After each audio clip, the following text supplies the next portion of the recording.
بسم اللہ الرحمن الرحیم والذین جاہدوا فینا لنہدینہم سبلنا، صدق اللہ العظیم۔ قرآن کریم کی اس آیات میں دین کا خلاصہ بیان کیا گیا ہے۔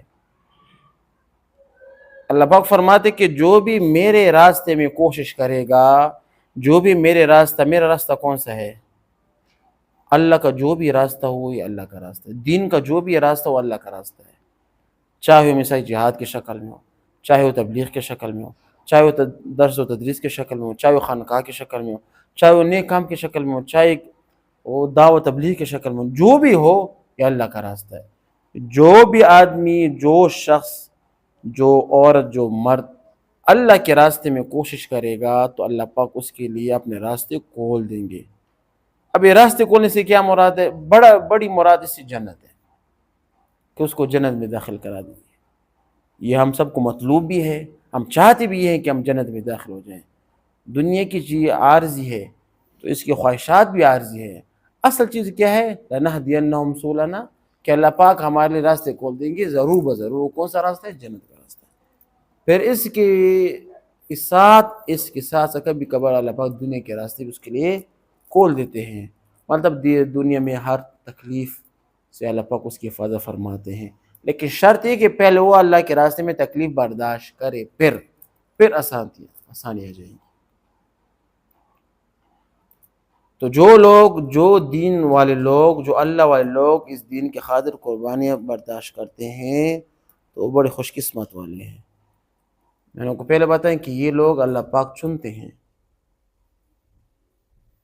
یہ لوگ اللہ پاک چنتے ہیں کہ یہ برداشت کرنے کی صلاحیت۔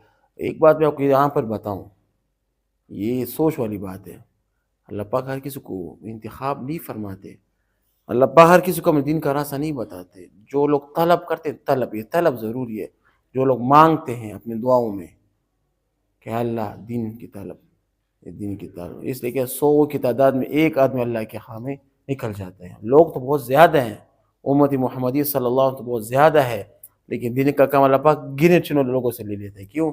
ان کے اندر طلب ہوتی ہے۔ جب طلب آ جاتی ہے تو اللہ کے راستے میں تکلیف برداشت کرنے کے لیے اس کا سینہ بھی چوڑا ہو جاتا ہے، برداشت کی صلاحیت آ جاتی ہے۔ ہم لوگوں کا یہ کام نہیں ہے، ہمیں پتہ ہے اللہ پاک کو یہ اگر کر تو الٹ جائیں گے، بھاگ جائیں گے۔ تو جو دین کے خاطر تکلیف برداشت کرتے ہیں وہ بڑے خوش قسمت والے لوگ ہیں۔ یہ بڑے کیوں؟ یہی کامیابی ہے، دین لنہدینہم سبلنا، کامیابی کون سی؟ جنت کی۔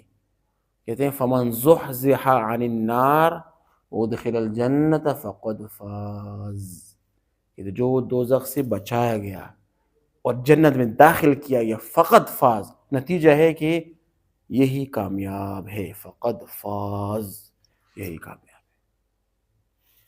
تو کامیابی کس میں؟ اللہ کے راستے۔ ہم بھی چاہیے کہ اللہ کے راستے میں خوب دل لگا کر محنت کرے، اور اس محنت کو حاصل کرنے کے بعد لوگوں تک پہنچانے کی بھی کوشش کرے۔ وآخر دعوانا الحمدللہ رب العالمین۔